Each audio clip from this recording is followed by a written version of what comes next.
आजा आजा सबरिया।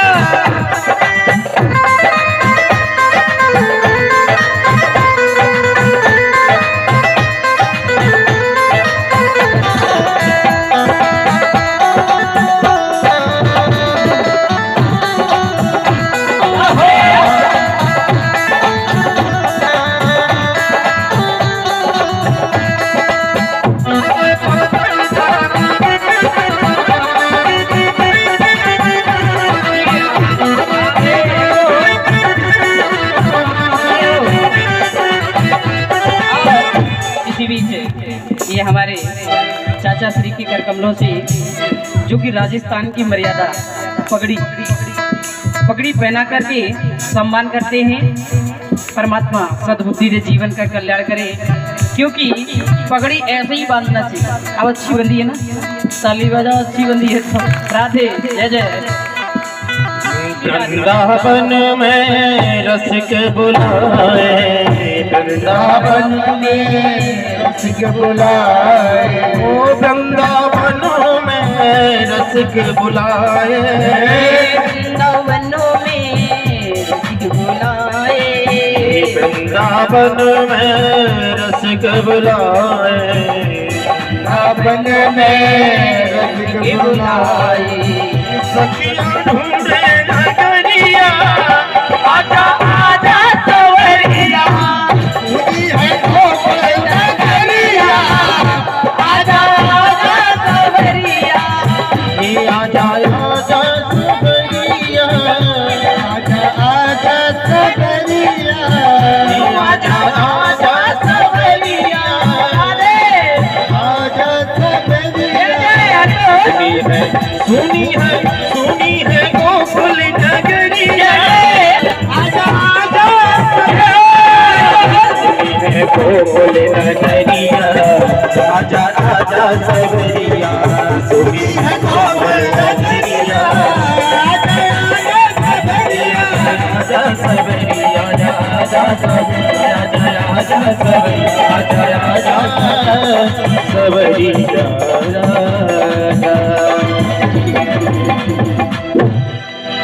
बोली भागवत वत्सल भगवान की।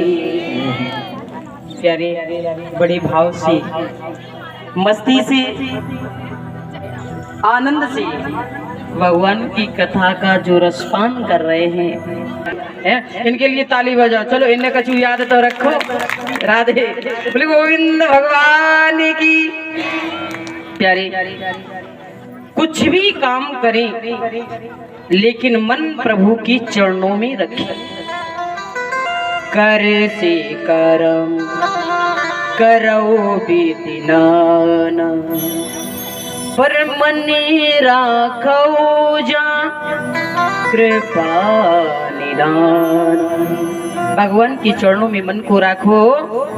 देखे नाना इंद्रियों के घोड़े भगे, इनमें हर दम ये संयम के कोड़े लगे।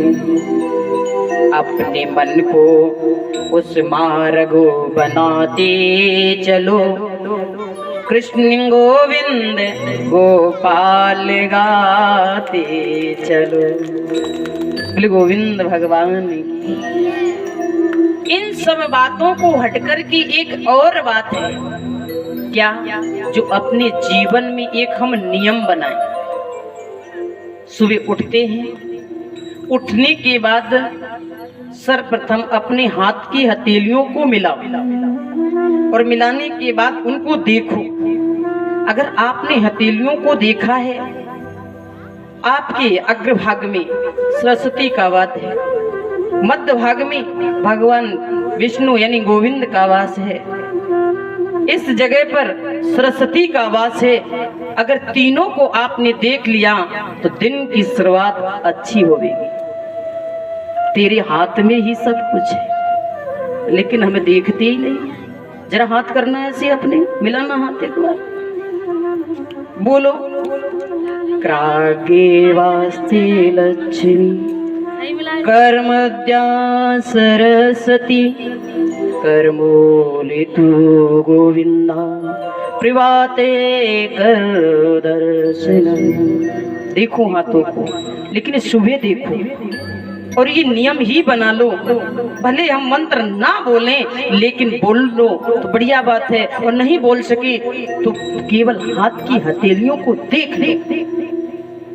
बोल ले तो बढ़िया बात है, और नहीं बोल सके तो देखना जरूरी है। क्या आज की बात करेंगे? कितने लोग करेंगे? राधे। चलो कछू तो बात मान रहे, हम समझी बस ऐसा ही है मानो। तो हाथ की हथेलियों को देखेंगे तो सरस्वती मेरे दिमाग पे अच्छी बैठेगी, और जब सरस्वती अच्छी बैठेगी तो हम काम करेंगे कर से, और जब अच्छा काम करेंगे तो हृदय में ठाकुर का वास होगा और हाथों में लक्ष्मी का वास होगा। इसलिए प्रत्येक दिन उठ के देखना चाहिए, और उठना भी कितने समय चाहिए ये भी बात बताए। ये हम नहीं बता रहे, या परीक्षित जी को समझा रहे हैं। कै बजे उठ जाना चाहिए? बोले 4 बजे से लेकर के और 6 बजे के बीच में जो लोग जाग जाते हैं वो तो देवता योनि के होते हैं, और इसके बाद 6 बजे के बाद जो सूर्य उदय तक जाग जाते हैं वो संत योनि के होते हैं। और 6 बजे के बाद 8 बजे तक जो जाग जाते हैं, यहाँ तक कि स्नान ध्यान भी कर लेते हैं, वो मानव योनि के होते हैं। और 8 बजे के बाद फिर जागे, फिर स्नान करे, ध्यान करे, तो फिर वो मानव नहीं, फिर वो परीत योनि के होते हैं। फिर तो वो भूत है। कितने टाइम पे सोए, कितने टाइम पे जगह, कोई नियम ना है। तो कहने का मतलब एक है, अब ज्यादा कुछ ना कर सके तो हम मानो तो बन ही सकते हैं भैया। सूर्य उदय से पहले पहले कम से कम उठ सकते हैं। सूर्य भगवान की जो किरणें आपके दरवाजे पे पड़े तो आपका गेट खुला होना चाहिए। 8 बजे तक सो रहे हैं, सूर्य भगवान निकल के आ गए हैं, अब प्रातः किसको कहोगे? लोग कहते हैं कल का सूर्य देखेंगे, अब तुम उठ 10 बजे रहे हो तो सूर्य कहाँ से देखोगे? प्रातः के सूर्य कहाँ से हो गए? और जैसे ही सूर्य भगवान को देखो तो सर्वप्रथम सूर्य भगवान को नमन करते। अच्छा, कितने लोग नमन करते हैं? राधे। बहुत बढ़िया। कम से कम खाता नहीं, बोलो बिल्कुल आधे % में है, लेकिन आधे अब होना है। हाँ, सूर्य भगवान को नमस्कार करो। 12 मंत्र होते हैं सूर्य भगवान के, और सब लोग YouTube पे सर्च करो, क्योंकि ऐसे तो याद नहीं रहेंगे। ओम सूर्याय नमः, मित्राय नमः, भाग्याय नमः, यानी 12 मंत्र होते हैं, लेकिन तुम सब लोग YouTube पे देख के रट सकते हो। तुम्हारी इच्छा हो तो देख लो, ना इच्छा हो तो कोई बात नहीं। अब अगर ना मंत्र जानो तो केवल नमस्कार तो करो, सूर्य भगवान को नमस्कार है। प्रथा। और सर्वप्रथम उठकर हाथ की हथेलियों को देखा, और जैसे जमीन पे पैर रखा तो पहले जमीन पे हाथ जाना चाहिए, पैर बाद में जाना चाहिए। कितने लोग ऐसे हैं जो सुबह उठकर के पृथ्वी के चरण छूते हैं? राधे। बहुत बढ़िया, ऐसा होना चाहिए। जो पृथ्वी के चरण छूते हैं, माँ पृथ्वी उनको थाम लेती है। बेटा कितनी भी गलती कर जाए, पर माँ का अगर प्यारा है तो माँ के हृदय में प्यार ही उमड़ता रहेगा, उसे बचाने की कोशिश करेगी। ऐसे ये माँ पृथ्वी मेरी माँ है, और इस माँ पे हम जब पैर रखते हैं और पहले हाथ से स्पष्ट नहीं करते हैं, चरण नहीं छूते हैं, तो माँ क्रोधित होती है, मेरे सीने पे लात मारता है। हाथ रखकर चरण छू, हे माँ मैं नित्य क्रिया करने के लिए तुम पर तत्पर तैयार हूँ, और मेरे जीवन को संभालना तेरा काम है। रास्ते में कहीं चलोगे, धोखे से टक्कर लग भी गई ना, चपेट लग भी गई, तो ये माँ तुझे गिरने नहीं देगी, तुझे थाम लेगी और बचा लेगी। और अगर तू पृथ्वी को नहीं मानता है तो न जाने कहां तुझे डुबा देगी। इसलिए माँ पृथ्वी से पहली बात हाथ की हथेलियों को देखो, दूसरी बात पृथ्वी मैया के चरण छू। ये मानो जीवन की संस्कार है। और जैसा आप करोगे और अपने बच्चे के सामने करोगे, वो कॉपी के द्वारा तुम्हारा बच्चा भी वैसे ही सीखेगा। अगर तुम्हें अच्छे संस्कार बच्चे को देना है तो उनके सामने अच्छे कार्य करो। तुम पृथ्वी के पैर छुओगे, बच्चा देखेगा तो आप छूना सीख जाएगा। तुम बड़ों को सम्मान करोगे, अगर बच्चे ने देखा है वो आप सीख जाएगा। और फिर अगली बात देखिए, नित्य क्रिया की बात बता रही हूँ। नित्य क्रिया में क्या क्या करना चाहिए। अब तुम्हारे पास पड़ोस या घर में जो व्यक्ति होते हैं सम्मानित, उनको राधे राधे बोला करो। बोलते हो कि नहीं? अरे बोलो तो सही, बोलते हैं।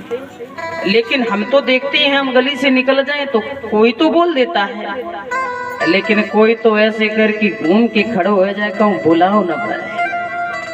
ए भैया, बोलने से कुछ जावेगा नहीं। जो लोग किसी से राधे राधे या राम राम बोलते हैं, एक तो राम का नाम लेते हैं, दूसरा जिसको बोलते हैं उससे प्रेम बढ़ता है।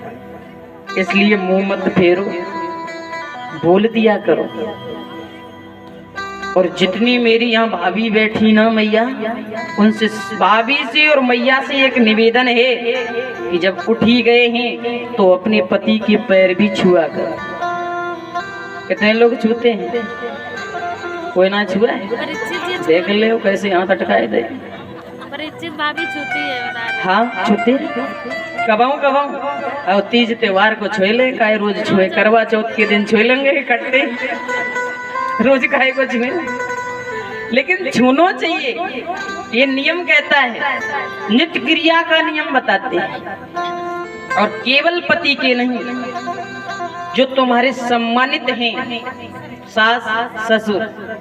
कितने लोग ऐसे हैं जो अपनी सास के पैर छूते? जरा हाथ उठा के बता, कोई छुए? हे भगवान, हमने समझी यहाँ पर तो सब पहले ही से विद्वान है, लेकिन नहीं, अब भी इनको ये लगता है कहीं पैर छू लेंगे तो हम छोटे हो जाएंगे। ए भैया, पैर छूने से कोई छोटा नहीं होता है। विद्या विनयम ददाति, जिसमें ज्ञान होता है, जिसमें विद्वानता होती है, वह हमेशा नीचे की ओर झुकता है। और जो नीचे की ओर झुका है वही ऊपर के लिए उठा है, और जो नीचे कभी झुका नहीं वो ऊपर उठा भी नहीं। मैया, कुआं में बाल्टी अगर तुम डालोगे जल के लिए, और जब तक वो बाल्टी झुकेगी नहीं तब तक ऊपर जल लाएगी नहीं। इसलिए झुकना सीख लो। और ये एक मजाक की बात नहीं कहते, रामकृष्ण ने भी ऐसा किया है। प्रातःकाल उठ के रघुनाथा, ओ प्रातःकाल उठ के रघुनाथा, हो माता पिता गुरु ना भई माता, राम सिया राम जय जय राम, राम सिया राम जय जय राम। ओ प्रातःकाल उठ के रघुनाथा, हो मात पिता गुरु ना भई माता, राम सिया राम जय जय राम, राम सिया राम जय जय राम। भगवान राम ने प्रातःकाल उठ के रघुनाथा, और मात पिता गुरु नामई माता। भगवान राम ने भी अपने माता पिता और गुरु के चरण प्रत्येक दिन छुए। अब बताइए, हम क्या भगवान से भी बड़े? इसलिए हमें अपना मानव कर्तव्य निभाते हुए हमसे जो सम्मानित हैं, जब हम किसी की चरण छूते हैं तो हमें कुछ न कुछ आशीर्वाद देता है। और ये निश्चित है, चाहे वो कितना आपका दुश्मन सही, लेकिन अगर तुमने चरण छुए तो मुख से कुछ निकल ही जाएगा, कुछ ना कुछ निकल ही जाएगा। गुरु द्रोणाचार्य जो कि आंख बंद करके बैठे हुए थे, युद्ध किनकी ओर लड़ रहे हैं? पांडव कौरवों की ओर, लेकिन पैर छूने पहुंच गए पांडव और आंख बंद किए थे। और जैसे ही आंख बंद करे उनने पैर छुए तो उन्हें पूछी, हाँ मांग लो, क्या मांगना है? पांडव कहते हैं गुरुदेव इतना बता दो, तुम मरोगे कैसे? तुम मरोगे कैसे? आंख खोल के देखा, भैया चरण छू लिए हैं, अपने मरने का कारण भी बता दिया। जब तक मेरा पुत्र जिंदा है तब तक मुझे कोई मार नहीं सकता है, और पुत्र का अशुभ समाचार में सहन नहीं कर सकता। जब तक धनुष बाण मेरे हाथ में है तब तक कोई पराजित नहीं कर सकता, और धनुष बाण में जब तक नहीं रख सकता हूँ जब तक कोई अशुभ समाचार नहीं सुनूंगा। अपने मरने का कारण भी बता दिया, पैर छुए मरने का कारण भी बता दिया। यहाँ की दुश्मन भी जो होता है ना, उसके भी अगर तुम पैर छूने लायक हो तो जरूर छू, नहीं हो वो अलग चीज है। अगर छूने के लायक हो, सम्मानित हो तो उसके पैर छुओ, और जैसे उसके आगे आप झुकेंगे तो कुछ न कुछ तुम्हें आशीर्वाद देगा। उस आशीर्वाद से तीन चीजें हमेशा बढ़ेंगी, भले वो कुछ भी ना कहे। आयु, विद्या, यशो, बलम। जब किसी के चरण छूते हो तो सर्वप्रथम बात है उसकी आयु बढ़ती है, दूसरी बात है उसका बल बढ़ता है, तीसरी बात है उसका यश बढ़ता है। आयु, विद्या, यश और बल, तीन चीजें ना कुछ बोलते हुए भी मिलती हैं, इसलिए चरण छूना चाहिए। प्रभु राम ने चरण छुए, कहीं भी तस्वीर प्रभु राम की देख लेना, जीवन में उनको बुढ़ापा ही नहीं आया। 12,000 वर्ष तक राज कर गए, कहीं बुढ़ापा ही नहीं। क्योंकि जो इंसान झुकना जानता है वो इंसान मुस्कुराना जानता है, और जो इंसान मुस्कुराना जानता है उसके चेहरे पर बुढ़ापे जैसी झलक समझ में कम आती है। क्यों? वो मुस्कुराते ही रहता है। और जो इंसान गुस्से में रहता है, देखना तस्वीर, लक्ष्मण भैया एकदम गुस्सा में खड़े होते हैं, लेकिन प्रभु राम हमेशा मुस्कुराते रहते हैं। तो चेहरा कैसा होना चाहिए?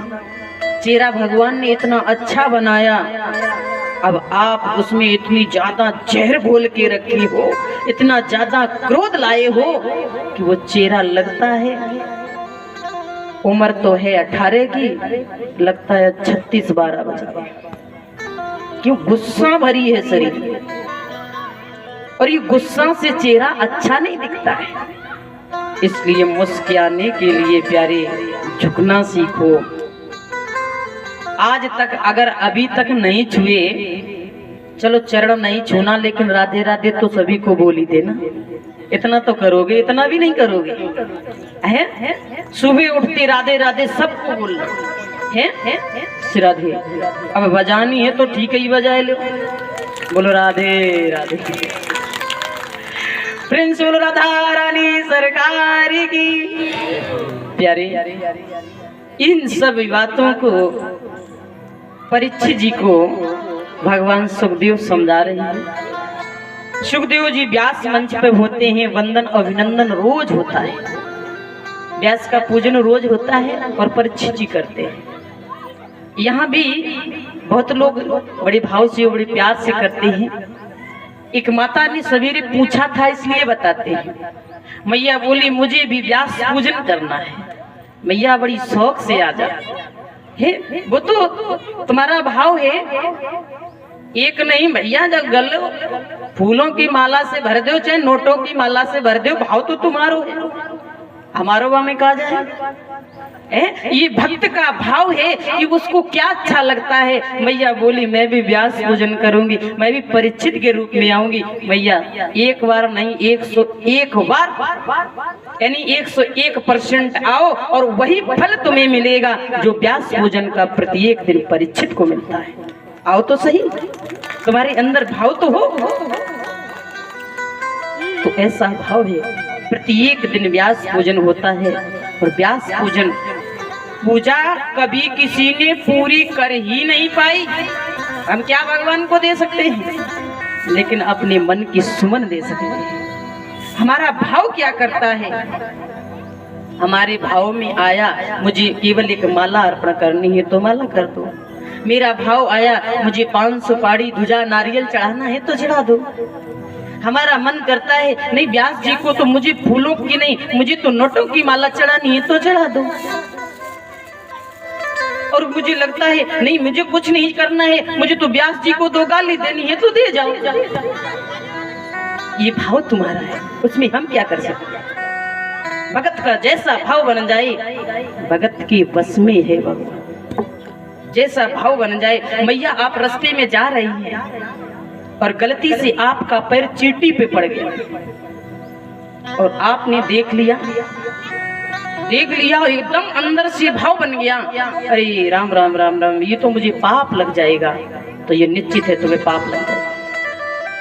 और आप रास्ते में जा रहे हैं और आपका चींटी पर पैर पड़ गया, चींटी मर गई, अंदर का भाव आया अरे हमने मारी तो नहीं, ये तो धोखे से मर गई। इसकी शांति के लिए मैं गौशाला में जाकर एक गाय को भोजन करा देंगे, मुझे कोई पाप नहीं लगेगा। तो आपको कोई पाप नहीं लगेगा, लेकिन मन में अगर सोच लिया कि मुझे पाप लगेगा तो लगेगा।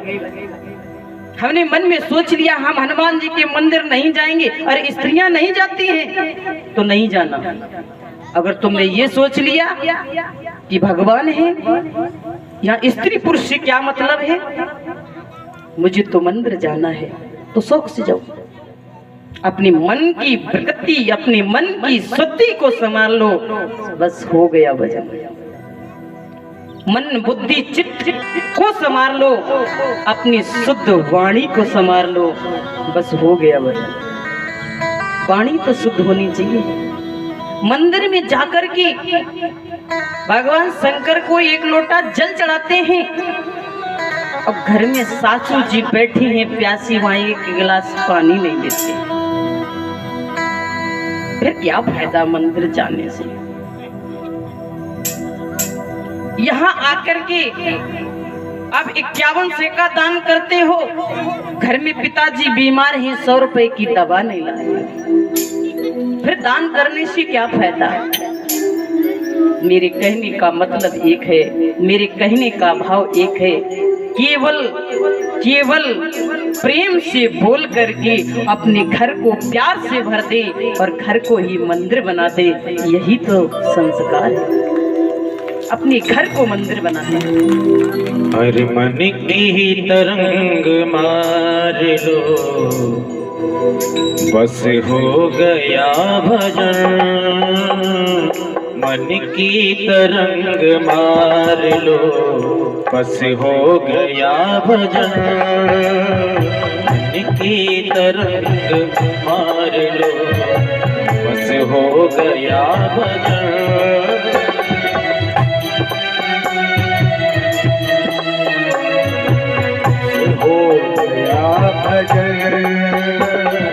मन की तरंग मार लो, बस हो गया भजन।